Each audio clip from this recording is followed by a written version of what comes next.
2 Rois chapitre 4, à partir du premier verset. Une femme d'entre les femmes des fils des prophètes cria à Élisée en disant: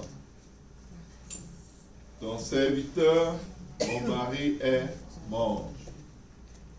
Tu sais que ton serviteur craignait l'Éternel. Or, le créancier est venu pour prendre mes 2 enfants et en faire des esclaves. Élisée lui dit: que puis-je faire pour toi?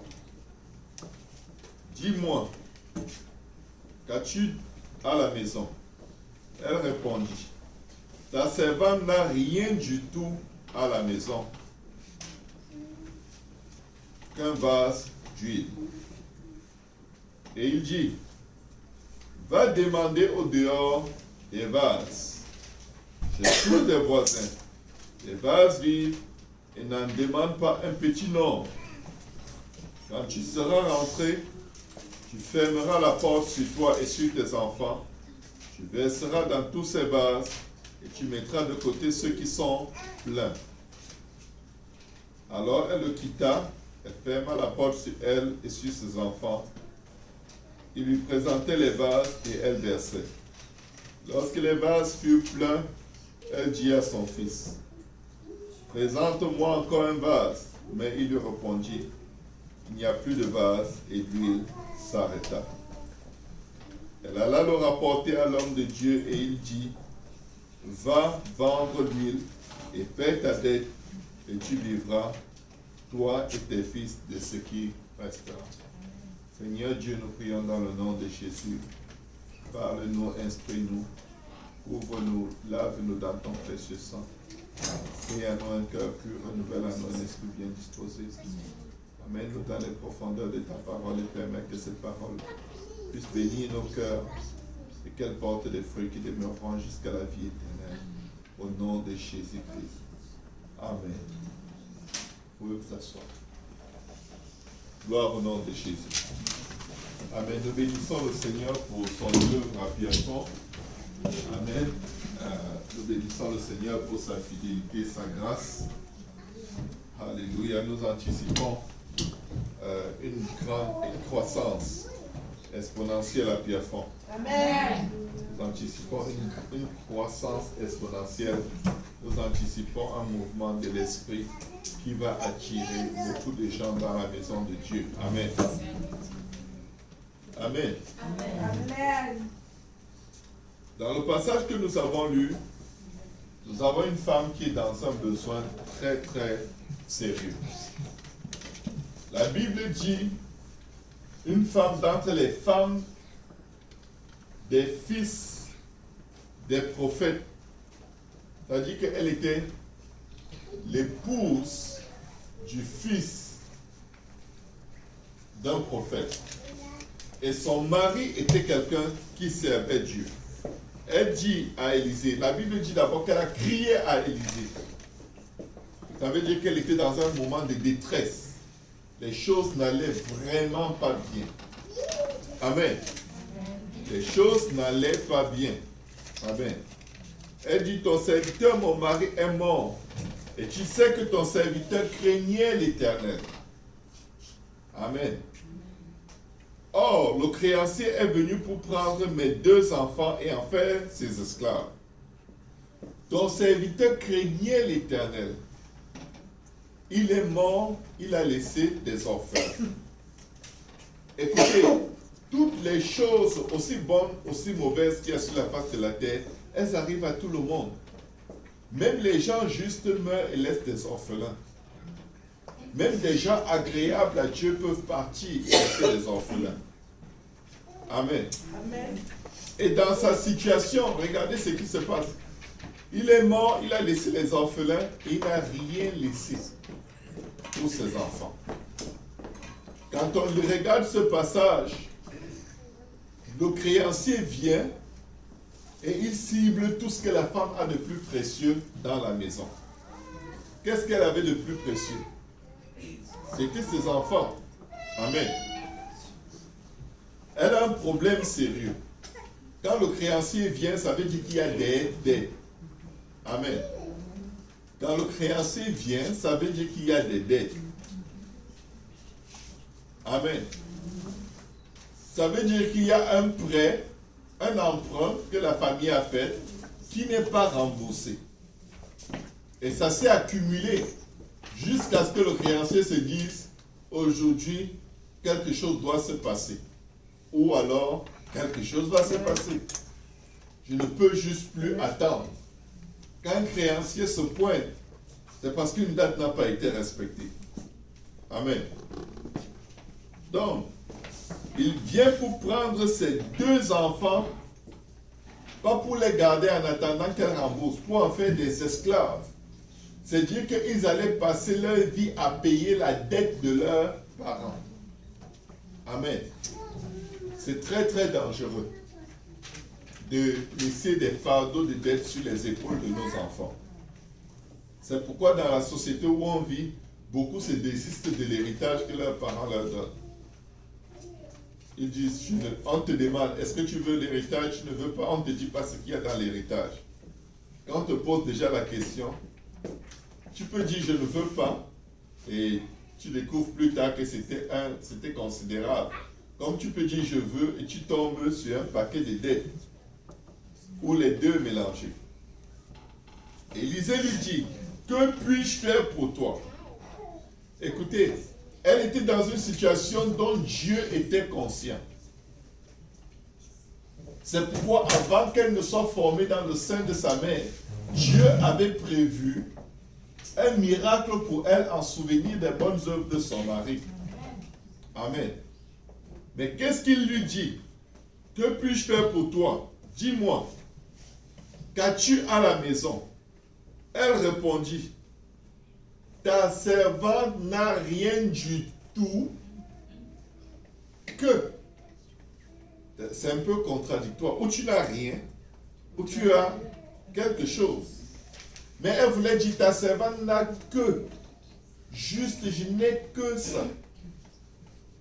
Tout ce que nous avons entre nos mains peut servir à déclencher quelque chose de très grand entre les mains de Dieu. Je viens de dire à quelqu'un, ne sous-estime pas le peu que tu as. Ne sous-estime pas ton peu de foi. Ne sous-estime pas ton peu de piété. Ne sous-estime pas ton peu d'espérance. Tout ce que nous avons, aussi peu qu'il soit, si on la met devant Dieu et on permet à Dieu de parler dessus, Dieu peut agir d'une façon exponentielle. Une sœur, un jour, a décidé de ne plus venir à l'église parce qu'elle disait, oh non, elle a décidé qu'on ne vienne plus faire les études bibliques dans sa maison parce qu'elle disait, oh, de toute façon, mon mari ne veut pas et mes enfants, ils font l'étude biblique juste pour me faire plaisir. Donc, ça ne vaut pas la peine. Elle a tout coupé. Mais le peu de temps qu'ils accordaient pour écouter, pour faire plaisir à leur mère, ça changeait leur vie. Ça changeait leur vie. Ça c'est des raisons qu'il ne faut pas avoir. Ne dis pas, j'ai peu de temps. Donne le peu. Donne le peu. Très souvent, nous nous retrouvons dans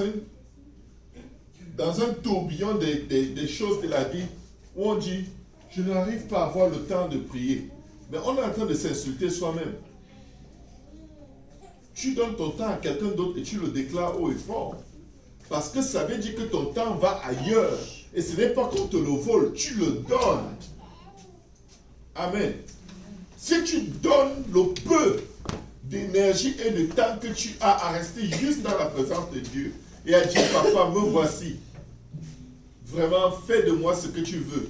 Dirige cette prière et donne-moi la force de prier. Aide-moi à prier. Dieu va faire. Amen. Ce n'est pas parce que c'est peu à nos yeux que c'est peu aux yeux de Dieu. Parce que le peu qu'elle avait dans sa maison était en fait le conduit par lequel tous les autres vases qu'elle allait apporter allaient être remplis. Elle n'avait qu'un petit. Écoutez ce qu'elle dit. Ta servante n'a rien du tout à la maison qu'un vase d'huile. Ce n'était même pas un petit vase. Peut-être c'était un truc d'un gallon. Mais pour elle, c'était... J'ai trop de dettes, j'ai des gros problèmes. L'huile là ne peut rien faire. Le peu que tu as peut faire toute la différence. Parfois, je me suis retrouvé dans un service, quand il faut donner les offrandes, j'envoie la main dans la poche, je touche une pièce de 25 sous et une pièce de 5 sous. Je me dis non, je ne vais pas donner ça à Dieu. Vous savez ce que c'est? C'est l'orgueil. C'est ce que tu as. Donne. Tu ne veux pas donner les pièces de peur que les gens voient. Tu donnes aux gens ou tu donnes à Dieu?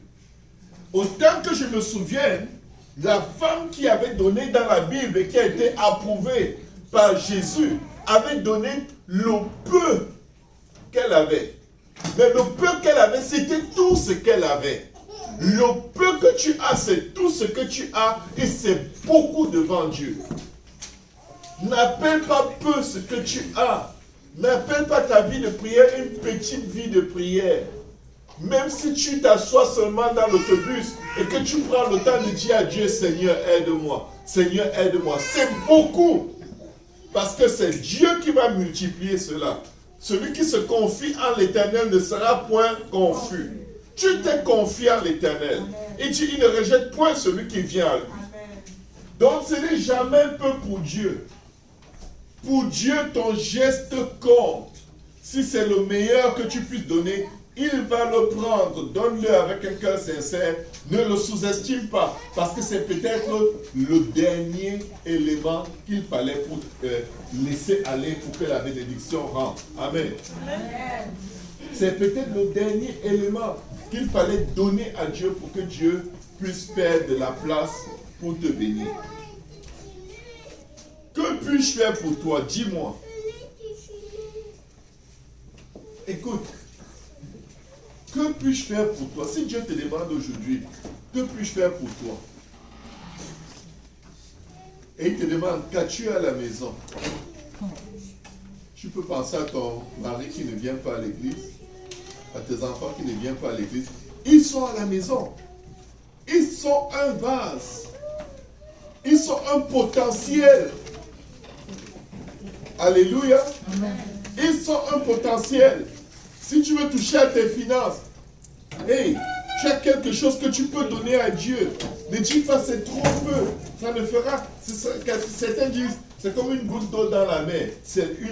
La mer est faite de plein de gouttes d'eau. Amen.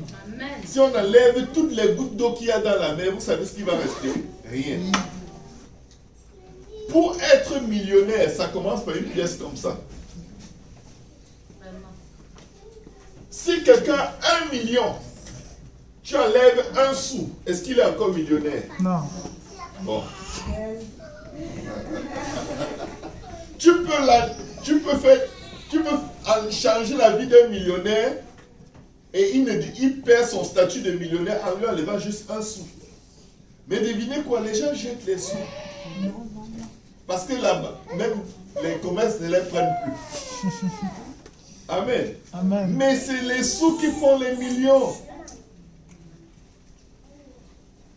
Je viens dire à quelqu'un, ne sous-estime pas le peu que tu as. Amen.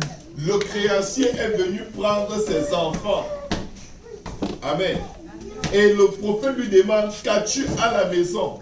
Elle répondit, ta servante n'a rien du tout à la maison qu'un vase d'huile. Ce n'est pas rien du tout un vase d'huile.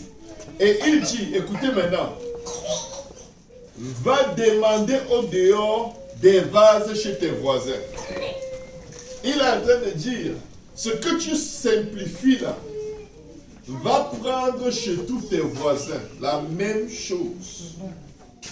Ce qui ne signifie rien pour toi, ce que tu considères comme n'étant pas grand chose, va rassembler ceux de tes voisins. Regardez bien. Des vases vides. Et il dit, n'en demande pas un petit nombre. Pourquoi est-ce qu'il lui parle de petit nombre? Pourquoi est-ce qu'il lui parle du petit nombre? Parce que dans la tête de la femme, elle est limitée. Elle est tellement limitée que peut-être elle serait juste allée prendre un seul autre vase chez un voisin. Le prophète lui dit, ton affaire de petit nombre, essaye d'arrêter d'abord. Ton idée de minimiser tout ce que tu as, laisse-le d'abord. L'idée que tu te dis, ah, ça n'a fait aucune différence dans la vie de mon mari ou de ma femme, que je prie, que je ne prie pas, que je l'amène à l'église ou pas, ça fait une différence.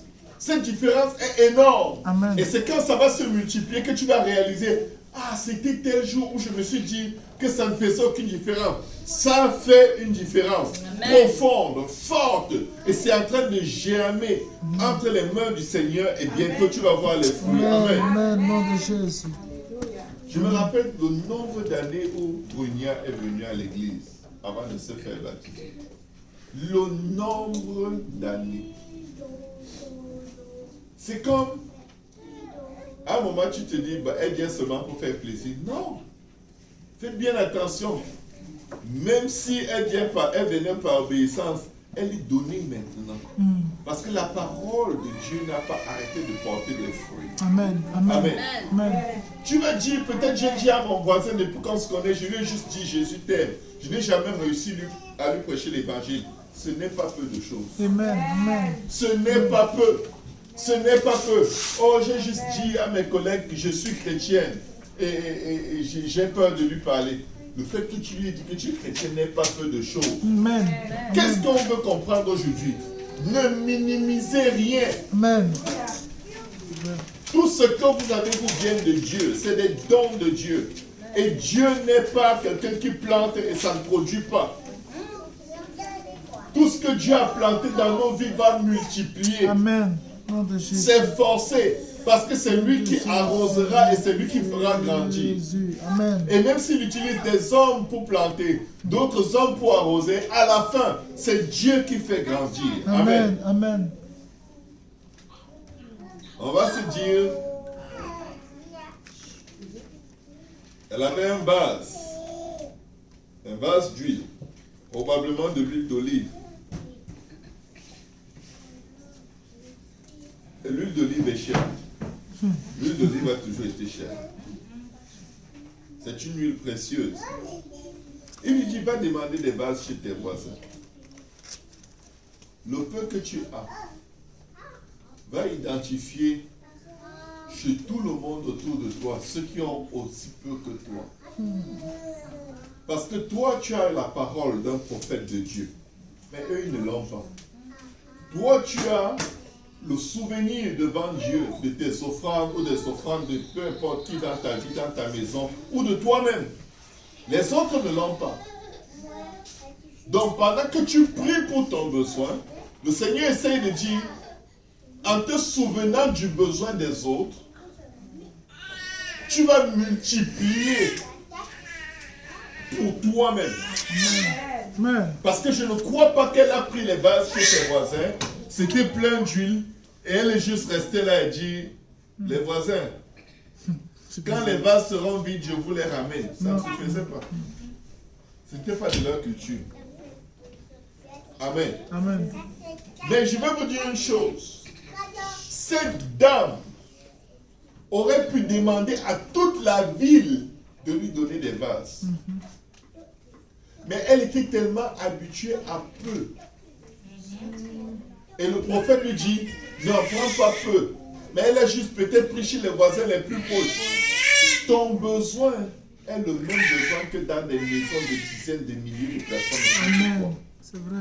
Tes problèmes, il y en a partout qui les vivent. On a déjà parlé de ça, je sais. Mais je viens dire encore à quelqu'un, tu n'es pas seul dans ta situation. Écoute, nous ne sommes pas des stars. C'est-à-dire, on n'est pas exceptionnel. Il fait tomber la pluie sur les justes et sur les injustes, sur les bons et sur les méchants. C'était un homme juste, un homme qui craignait Dieu, un homme qui avait sacrifié pour Dieu, qui est mort en laissant des orphelins. Quand tu meurs, tu laisses des orphelins, on voit cela comme si c'était une malédiction. Non, peut-être il était suffisamment juste pour partir avant que les problèmes de la vie ne le séduisent hors de la volonté de Dieu. Amen. Amen. Mais Dieu s'est souvenu et c'est ce qui est important. Maintenant, quand Dieu veut faire quelque chose pour toi, souviens-toi de tout le monde autour de toi. Amen. Parce que la parole que Dieu donne, prononce sur ta vie, ce n'est pas juste pour toi, c'est pour la vie de tous ceux qui passent par les mêmes épreuves que toi. Amen. C'est une parole qui est là pour remplir des vases et des vases et des vases et des vases et des vases. Amen. Amen. La Bible dit, vous avez reçu gratuitement. Qu'est-ce qu'il faut faire? Il faut donner Amen. gratuitement. Alléluia. Amen. Tout ce que nous avons reçu gratuitement de Dieu, signes, prodiges, miracles, ce sont des épées pour vaincre Satan. Nous avons vaincu Satan à cause du sang de l'agneau et la parole de notre témoignage. Ce n'est pas un petit. Je ne sais pas quel est le dernier miracle qui vous est arrivé. Mais il y a plein de miracles. Ne le garde pas chez toi en te disant c'est peu de choses. Dieu le fait pour tout le monde, bien sûr. Mais partage avec les autres afin qu'ils voient comment tu valorises ce que Dieu a fait pour toi. Et ça va les aider à réaliser que Dieu leur fait du bien depuis et ils ne réalisent pas. Ils cherchent loin ce qu'ils ont déjà. Amen. Amen. Quand tu seras... Et il dit, va demander au dehors des vases, chez tous tes voisins. Si on est à Pierrefonds et le Seigneur te dit, va demander des sacs, des valises, chez tous tes voisins. Je crois que, logiquement, il faut que tu ailles dans la maison de tout le monde. Tu vas dire non, je ne peux pas aller chez les gens, ils vont croire que je veux voler. C'est leur problème, c'est qu'ils vont croire. Toi, Dieu t'a dit, va chercher. Va chercher des valises. Je vais les remplir de dollars. Là, tu vas frapper à la porte. S'il avait dit ce qu'il va faire, elle allait bousculer les portes de tous ceux qui ne veulent même pas ouvrir. Je vous dis, il y aura de l'argent. Donnez-moi vos sacs. Mais Dieu va à lancement de te donner des instructions sans te dire ce qu'il va faire avec ce qu'il te demande de faire. Tu ne vois pas ce que Dieu peut faire avec parce que tu penses à ton peu. C'est peu de choses. Ce n'est même pas assez bon pour moi. Mais regardez ce qu'il dit. Quand tu seras rentré, tu fermeras la porte sur toi et sur tes enfants. Tu verseras dans tous ces vases, c'est-à-dire dans tous les vases des voisins et dans les tiens. Tu mettras de côté ceux qui sont pleins. Est-ce que vous comprenez? Tant qu'il y aurait des vases, la provision d'huile ne se serait jamais arrêtée. La provision d'huile sortait de quel vase? De son vase à elle qu'elle avait, qui était peu de choses. Son vase à elle avait la parole de Dieu, pouvait remplir tous les vases de toute la ville. Et son vase était peu de choses pour elle.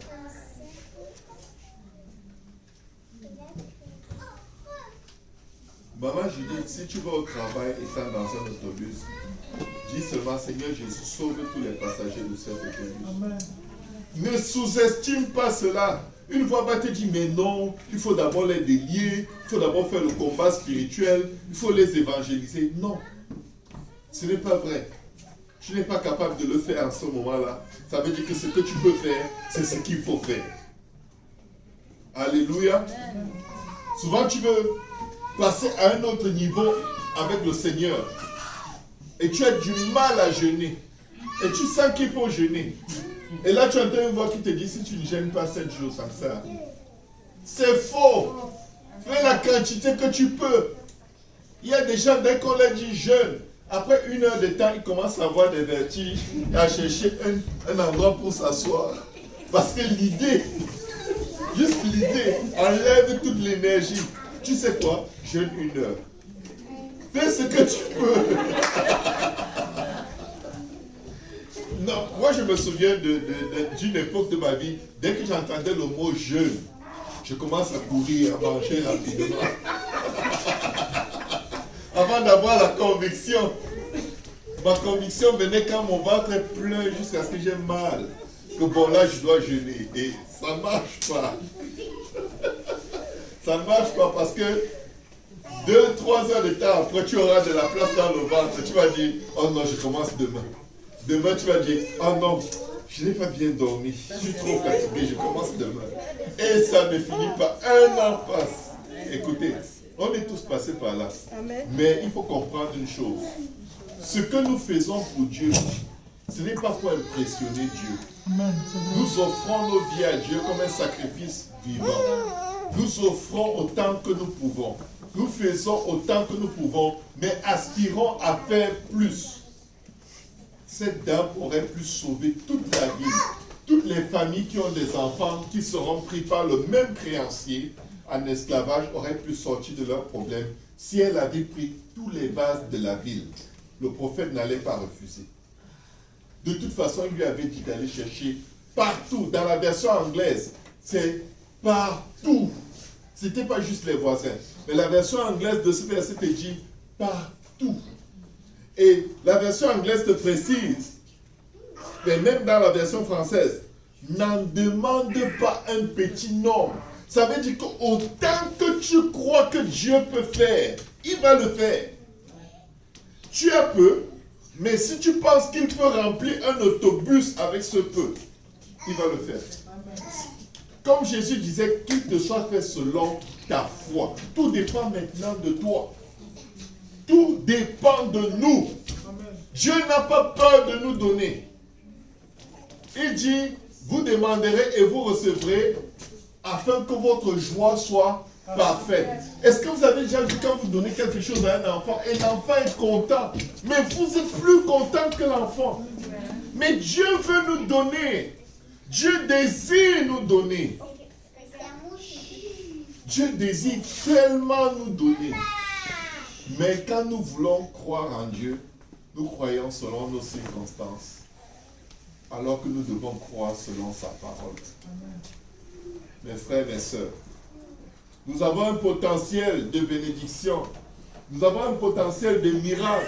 Nous avons un potentiel de prodige que Jésus a en réserve pour tous ceux qui croient en lui. Quand on a vécu dans un appartement à Ville-Saint-Laurent et l'appartement pourrissait, il y avait des souris. Et quand les gens se douchaient en haut, nous tombions sur nos brosses à dents. J'ai des vidéos. Ce qui est curieux, c'est que quand ça se passait, je sentais une joie dans mon cœur. Amen. Parce que c'était pour moi tous les signes de miracle. Amen.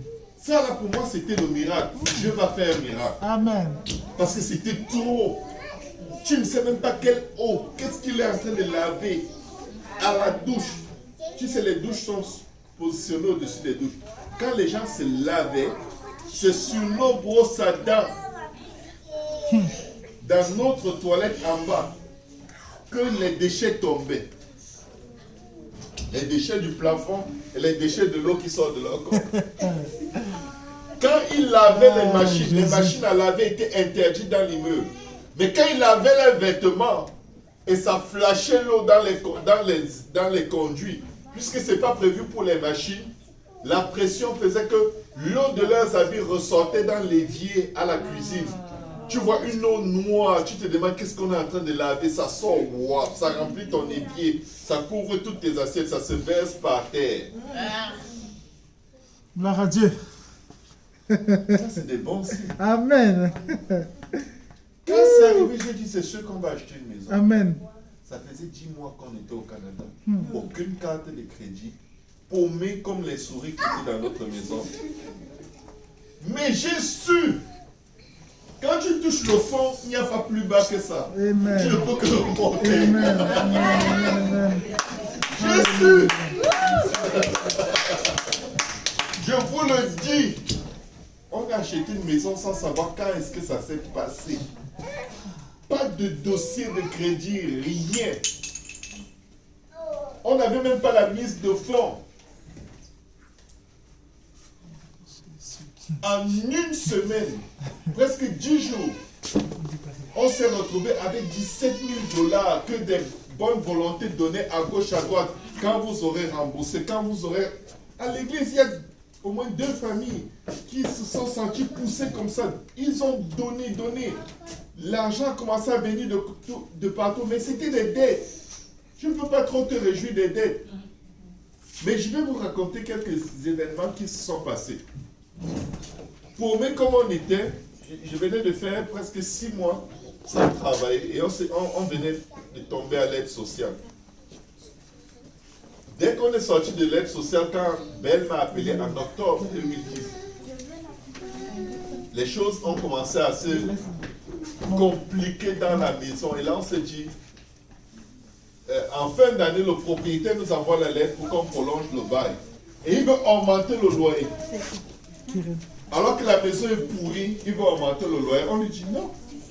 La maison, cette maison, c'est comme un autre monde. Tu veux augmenter le loyer pour qu'on vive là-dedans? Ma femme m'a dit, tu sais quoi? Les années de galère, ça suffit.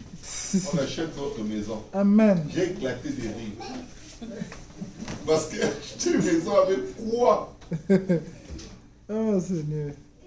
Je venais de commencer à travailler chez Ben. On avait accumulé tellement de dettes. Les arrérages de loyer, le concierge s'appelle 3 fois par semaine à la porte. Par semaine. C'est-à-dire, avant de sortir de chez toi, tu ouvres d'abord, tu regardes est-ce que le concierge est là. Tu envoies un enfant, va un peu jouer, reviens. Tu ne lui dis pas pourquoi il va. Est-ce que tu as vu un monsieur là-bas, le monsieur qui parle espagnol? Non. Ok, tu peux sortir. C'est dans cet état que ma femme a dit, on achète notre maison. Amen. Aujourd'hui, je vois vos familles travailler, moi. Vous êtes des miracles. Quand je vous regarde, vous êtes 10 000 fois plus avancés que là où on était. Je ne comprends même pas. Mais, une agente hypothécaire est venue chez nous de Desjardins. Je crois que c'est le frère Jean-Yves qui nous l'avait recommandé. Il venait d'être approuvé pour son hypothèque.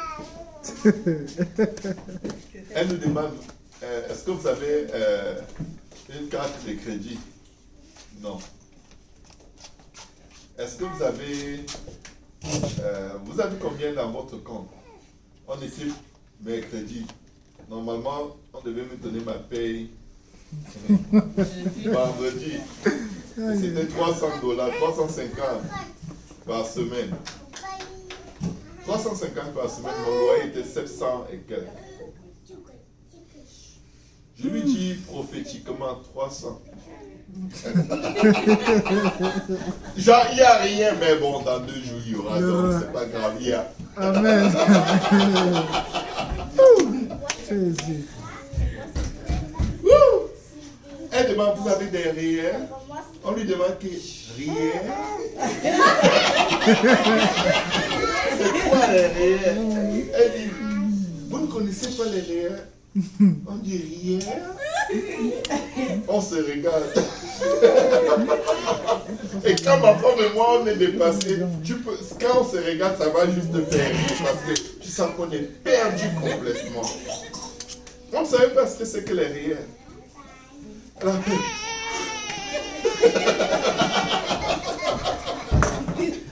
Elle était dépassée, elle n'avait jamais vu ça.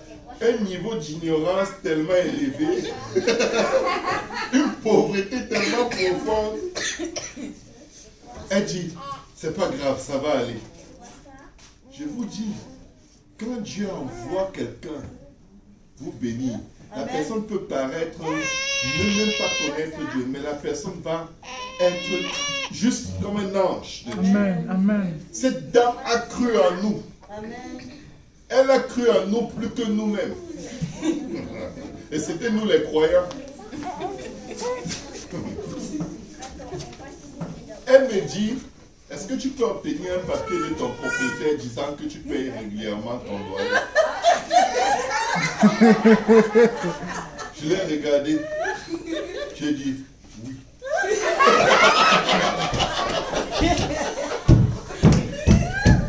Oh! Vivre avec Jésus, hein, c'est pas comme la vie de tout le monde. Il renverse tellement les critères, les règles. Dieu n'est pas... notre Dieu. C'est un Dieu d'ordre, mais ce n'est pas Amen. l'ordre que vous connaissez. Amen. Il sait tellement ce qu'il fait. Parfois, tu es même confus. Mais c'est exactement la manière dont il veut que les choses se passent. Amen. Parce qu'à la fin, tu vas comprendre et tu vas te dire, waouh, heureusement que ça ne s'est pas passé comme je pensais. J'ai dit oui. Je suis allé timidement. Un jour, le concierge était content. Je lui ai dit, est-ce que si je demande, est-ce que je peux avoir un papier? Parce que bon, je vais acheter une maison. C'est de justesse qui n'a pas dit pardon. Qu'est-ce que tu as dit? Il me dit, tu sais, ne parle pas au propriétaire. Parce que le propriétaire aime tellement l'argent. Et écoutez bien ce qu'il a dit. Il dit, le propriétaire est comme le diable. Il a fait en faisant les doigts comme ça. Quand il a dit que le propriétaire est comme le diable, bien sûr que je vais avoir le papier. Parce que Jésus a vaincu Satan. Je ne raisonnais pas avec le... Je n'étais pas cartésien. Moi, tu me dis un mot, ça me ramène à la Bible. Amen. Ah, Jésus a vaincu Satan. Il va me donner le papier. Le propriétaire m'a donné le plus beau témoignage. Amen. Même si je te montre cette lettre aujourd'hui, je te dis, prenne-moi 10 000, tu vas me donner. Personne n'a jamais écrit une si belle lettre pour moi. Amen. Cet homme est un homme sérieux, Amen. en règle, il paye toujours son loyer. Il n'a pas vérifié mon dossier. Mon dossier était pourri sur sa table. On ne se connaissait pas. Je ne l'avais jamais vu. Je l'ai appelé au téléphone. Il m'a écrit le plus beau papier. Entre-temps, elle m'avait aussi demandé de demander à Hydro-Québec un papier qui atteste que je paye toujours bien mes factures d'électricité. J'avais un retard dans mes factures. J'avais des retards tous les mois avec Hydro-Québec. Et au moment où elle me demande de prendre ce papier chez Hydro-Québec, je dois 40 $ à Hydro et je n'ai pas. Je devais 20 $. Vous savez, quand vous avez des dettes où vous devez 20 $ pour la facture d'électricité, c'est que c'est fort. Hein? Et à l'époque, juste une parenthèse, je mettais toujours 10 $ de carburant dans ma voiture. C'était rare que je dépasse 20 $ de carburant. Ma voiture commençait au rouge la semaine et finissait la semaine au rouge. Et chaque fois qu'on allait à l'église, on priait pour que la voiture arrive. Si tu nous voyais sortir de la voiture à l'église, c'était wouh!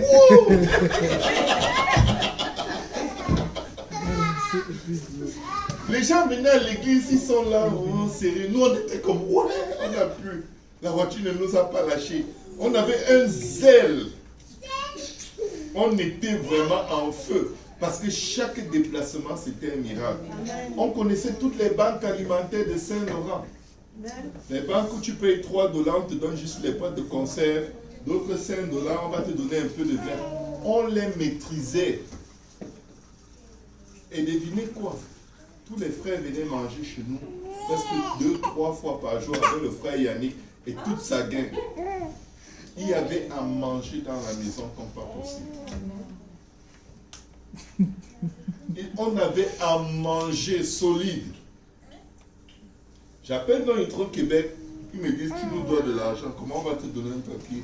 Tu dis que tu peux y dire, tu dois tout le temps. Et le gars me dit, paye quand même ça, ça prend 2 jours pour arriver. Quand ce sera là, rappelle dans 2 jours. Si c'est là, je vais te donner le papier. Il a laissé une note dans mon dossier demandant qu'on me donne ce papier quand je vais appeler. J'ai travaillé chez Hydro. À l'époque, je ne travaillais pas. Mais si tu as, au cours des 2 dernières années, un seul retard, on ne te donne pas ce papier-là. Maintenant, même c'est au cours des 3 dernières années. Un seul retard, tu n'auras jamais ce papier. Parce que ce papier était un papier solide, comme dossier de crédit. J'appelle, on me le donne, disant que je suis un homme vraiment top. J'ai commencé à me demander qui suis-je. Je n'ai pas négocié, je n'ai pas supplié. On m'avait aussi demandé de demander ce papier chez Belle. Belle dit qu'ils n'ont pas ce papier. Mais regardez ce qui s'est passé. Hydro-Québec me poste le papier. Le propriétaire de la maison me poste les papiers. Je rentre chez moi. 2 jours après, je vais à la boîte aux lettres, j'ouvre Hydro-Québec, dit que je paye bien, j'ouvre le propriétaire, dit que je paye bien, et je devais encore au propriétaire. Je suis entré dans la maison avec les 2 papiers, j'ai dit à ma femme, on a la maison. Amen. On a ça là, si on a eu ces papiers-ci, dans ce pays, sans connaître ces gens, c'est sûr qu'on a cette maison. On aura cette maison, c'est sûr. Amen. On a appelé les enfants, on a dit prions ensemble. Demandez tout ce que vous voulez avoir dans la maison à Dieu. Tout. Ils ont demandé 4 chambres, un grand salon, une piscine. Je vous dis, quand on a trouvé notre maison, on savait c'est ça. Ça répondait à tous les critères. Tout. Souvenez-vous, on n'avait rien. On a trouvé la maison, il fallait faire l'offre d'achat. À ce moment-là, on ne sait pas, on n'a pas d'argent. On ne sait pas que les gens vont nous aider. Pour qu'on comprenne un peu le contexte. Le type nous appelle pour dire, bon, il faut qu'on passe nos. Mais est-ce que vous aurez les 5%? Ma femme me regarde comme d'habitude. Je ne sais pas si on lui a dit que j'étais Dieu. Mais moi, il savait très bien que je ne suis pas Dieu. Je lui dis oui. Il dit, pourquoi il dit toujours oui? Pourquoi je suis comme ça? Il dit toujours oui. Parce que je ne compte jamais sur moi. Amen. Jamais. C'est une interdiction que j'ai reçue de Dieu. Ni sur les finances, ni sur rien. Dieu m'a toujours dit, ne t'appuie même pas sur ton salaire. Compte sur moi. Amen. Amen. Et la chair n'aime pas ça. Le type est venu un dimanche à Ville-Saint-Laurent, on était dans le sous-sol. Il me demande, est-ce que vous êtes sûr que vous aurez les 5%? Là, on était en janvier. Je lui dis, bien sûr, on les aura, puisque de toute façon, c'est au moment de signer qu'il les faut, non? Il dit oui. On signe le pas. Ma femme me dit, tu es sûr, tu es sûr? Je dis, chérie, écoute-moi bien. Jésus n'a jamais initié l'idée que Pierre marche sur l'eau. C'est Pierre qui a dit à Jésus, si c'est toi, fais-moi marcher sur l'eau. Qu'on signe ou qu'on ne signe pas, l'argent là va devoir sortir de quelque part. Si on ne signe pas, peut-être après il y aura l'argent, on va regretter. Mais si on signe et qu'il n'y a pas l'argent, Dieu va se débrouiller à nous sortir des problèmes de 11 000 $. Parce que de toute façon, on a rien. Signe. Elle a signé, j'ai signé. Il me dit, tu es sûr? J'ai dit, on a déjà signé. C'est le temps d'être sûr. On fait 2 jours à la maison. La dame nous appelle pour dire, vous devez avoir l'argent la semaine prochaine. On dit, attends un peu. Vous nous avez dit en mars, on est en janvier. Comment ça la semaine prochaine? Ah non, la banque ne peut plus étudier votre dossier si vous n'avez pas au moins 5% de la valeur de la maison. Notre fille tombe, elle se casse le pied. Ézéchiel, elle était petite. Elle jouait sur le lit à l'étage. Elle n'avait même pas encore d'assurance maladie parce qu'elle était née en Allemagne. Ça faisait moins d'1 an qu'on était là. Vous savez, quand les problèmes montent, c'est parce que la bénédiction qui va Amen. Amen. Amen. Amen. Elle va vous dépasser. On était tellement stressés d'amener l'enfant à l'hôpital, mais l'enfant boitait. On a dû l'amener d'urgence avec l'angoisse. Avec quoi est-ce qu'on va payer?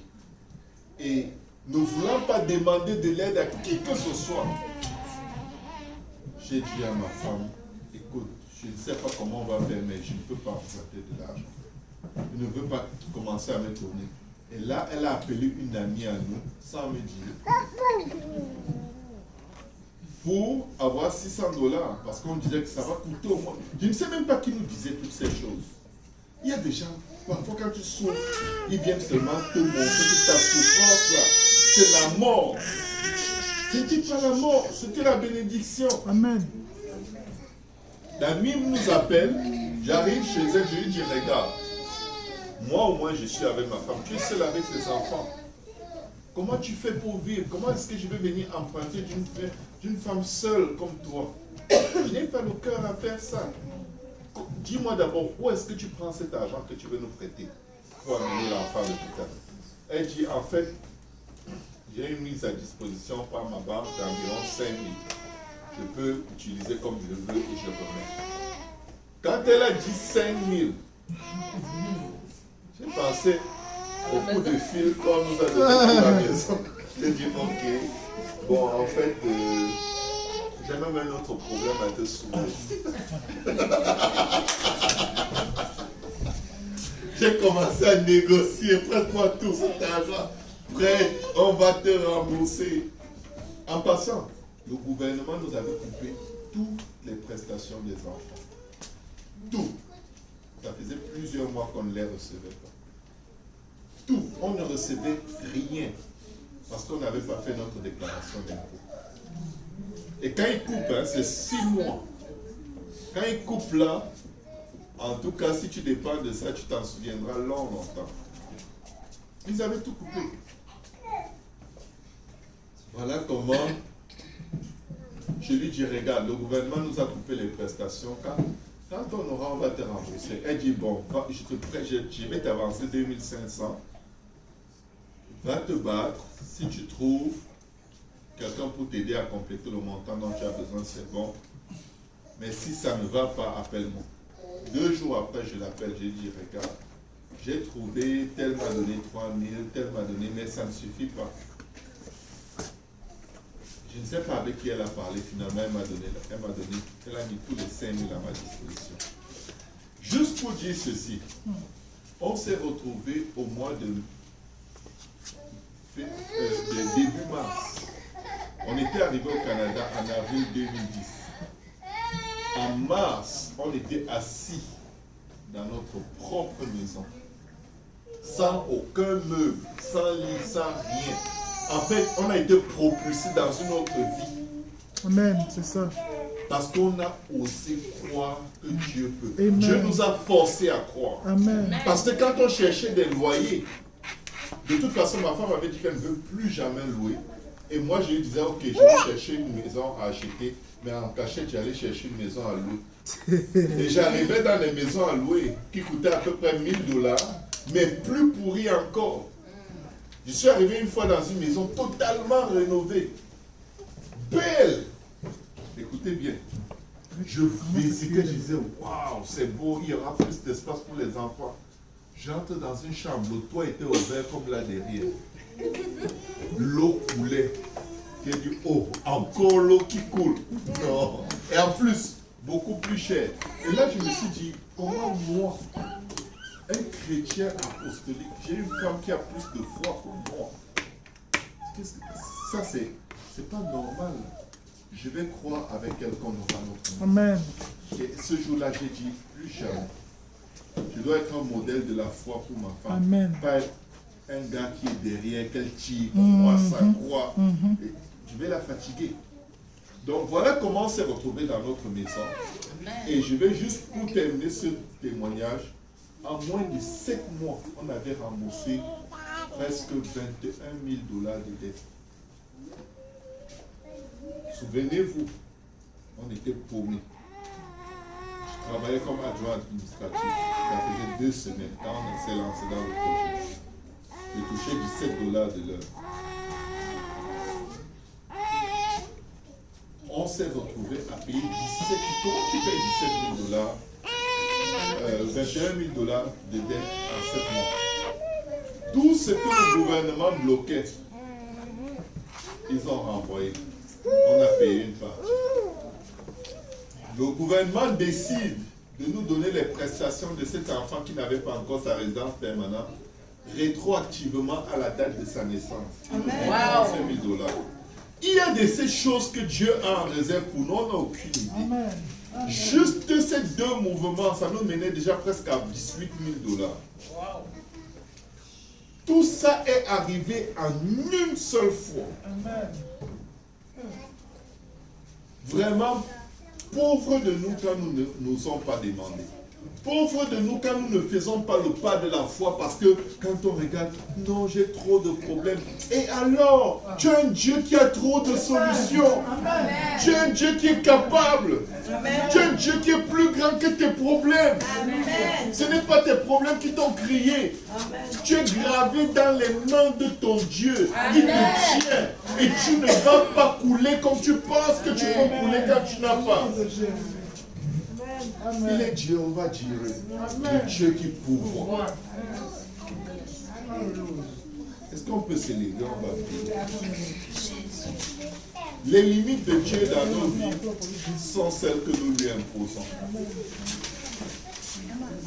Notre Dieu est capable de nous bénir infiniment, abondamment, bien au-delà de ce que nous demandons. Alléluia.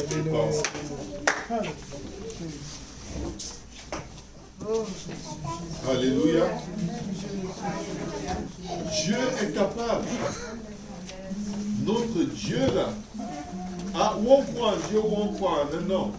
Moi j'ai décidé de croire en Dieu. Amen. Je n'ai pas peur. Amen. Aujourd'hui, 8 ans plus tard, tous les enfants ont tellement grandi qu'on étouffe dans la maison. Je veux une plus grande maison. C'est tout. Est-ce que j'ai l'argent pour ça? Oui, entre les mains de Dieu. Je ne vais plus jamais dire que je n'ai rien. C'est entre les mains de Dieu, il va donner. Et j'aurai une maison où mes enfants vont tous grandir, aller à l'université en restant dans la maison familiale. Au nom de Jésus. Éternel des armées, aide-nous, Seigneur, à élargir l'espace de notre foi, à élargir l'espace de notre temps, à compter sur